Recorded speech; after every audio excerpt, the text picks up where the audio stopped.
Assalamu alaikum, student of 7th class. We have started chapter number 9 and yesterday you did first topic refraction. As you all know that reflection is the bending of light. What is reflection?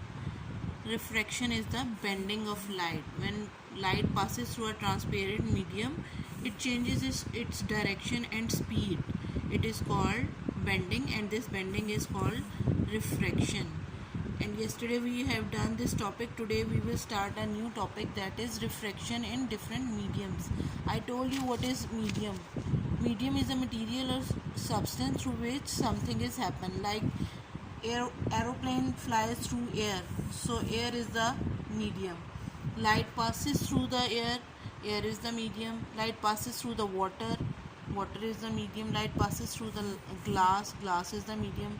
So glass, water, air, these things are called mediums. And when light passes through different mediums, its speed and direction changes at different levels, ठीक है, at different angles. उसकी जो light जब पास होती है air में से तो वो डिफरेंट उसकी बेंडिंग होती है. अगर वो ग्लास में से पास होती है तो रिफ्रैक्टेड रे जो होती है वो डिफरेंट एंगल पे बेंड होती है. स्पीड भी डिफरेंट होती है. एयर में स्पीड लाइट की डिफरेंट होती है, वाटर में डिफरेंट होती है, ग्लास में डिफरेंट होती है. ठीक है, हर मटेरियल में, हर मीडियम में लाइट की जो है वो स्पीड एंड डायरेक्शन डिफरेंट होती है. Okay, now we will start reading. When light passes from air into water or glass, it bends towards the normal. And what is normal? As you have learned the definition of normal, it is normal. ठीक है, this straight line which is on right angle, ये 90 के angle पे है ना medium से, it is air and this is water. ठीक है, वाटर सरफेस से ये 90 के एंगल पे जो स्ट्रेट लाइन है, it is called normal. अब वो क्या कह रहे हैं कि when light passes from air into water, जब लाइट एयर से वाटर में जाती है तो वो नॉर्मल से अवे बेंड हो रही है या टूवर्ड्स द नॉर्मल हो रही है. It is bending towards the normal. अगर ये स्ट्रेट आती तो इसको सीधा जाना चाहिए था, लेकिन अब यहाँ मीडियम चेंज हो गया, एयर से वाटर हो गया, तो लाइट जो है वो नॉर्मल की तरफ बेंड हो गई, टूवर्ड्स द नॉर्मल. कहाँ बेंड हो गई है? Towards the normal. So keep it in your mind that when light passes from air into water or glass, air से जब air is the lighter medium, ठीक है, rare medium, and glass and water are denser medium.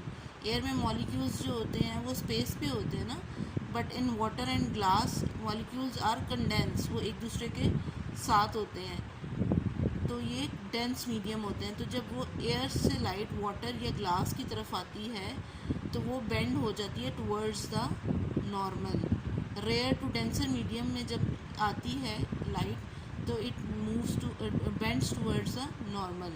The angle of incidence is greater than the angle of refraction. And you have learn the definition of angle of incidence. Incident ray का जो एंगल normal से होता है, it is called angle of incidence and it is denoted by small I. ठीक है, ये जो रे 90 की एंगल पे जो नॉर्मल होता है उससे जो एंगल बना रही होती है, it is called, it is incident ray and it makes an angle with normal, it is called incident angle. Incidence angle, the angle of incidence is greater than the angle of refraction. Angle of refraction is the angle of refracted रे. ठीक है, जो refract होने वाली, bend होने वाली रे जो एंगल बना रही है नॉर्मल के साथ, it is called angle of refraction. And it is given in this topic that when light passes from air to water or glass, the angle of incidence is greater and the angle of refracted angle is smaller. ठीक है, जब light air से water या glass की तरफ आएगी, incident angle ज़्यादा होगा क्योंकि रिफ्रैक्ट होकर light bending towards the normal, so refracted angle is smaller. Okay, now when light passes from water or glass into air, ठीक है, और जब लाइट वाटर और ग्लास से एयर की तरफ जा रही होती है, सेकेंड कंडीशन क्या है? Light passes from water to air, तो क्या होता है? It bends away from the normal. The angle of refraction is greater than the angle of incident. जब light denser to rare medium में जा रही है, मतलब वाटर से एयर में जा रही है, तो क्या होता है?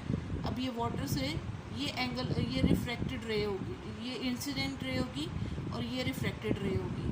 तो वो कहता है कि जब वाटर से एयर में जाती है, मीडियम चेंज करती है लाइट और वाटर से एयर की तरफ जाती है, तो वो क्या होती है, moves away from the normal. ये नॉर्मल है और नॉर्मल से राइट अवे मूव हो गई है, ठीक है। In first condition it moves towards the normal, in second condition it moves away from the normal, and here angle of incidence is greater than, and angle of refraction is greater than angle of incidence. Now here is the symbol, angle of incidence is smaller than angle of angle of incidence is greater than angle of refraction. In second condition angle of refraction is greater than angle of incidence, ठीक है। अब आपने ये चीज़ mind में रखनी है कि जब एयर से वाटर और ग्लास में लाइट जाती है, it bends towards the normal, and when it moves from water to air it और glass to air it moves away from the normal, so angle of refraction is greater. Got it?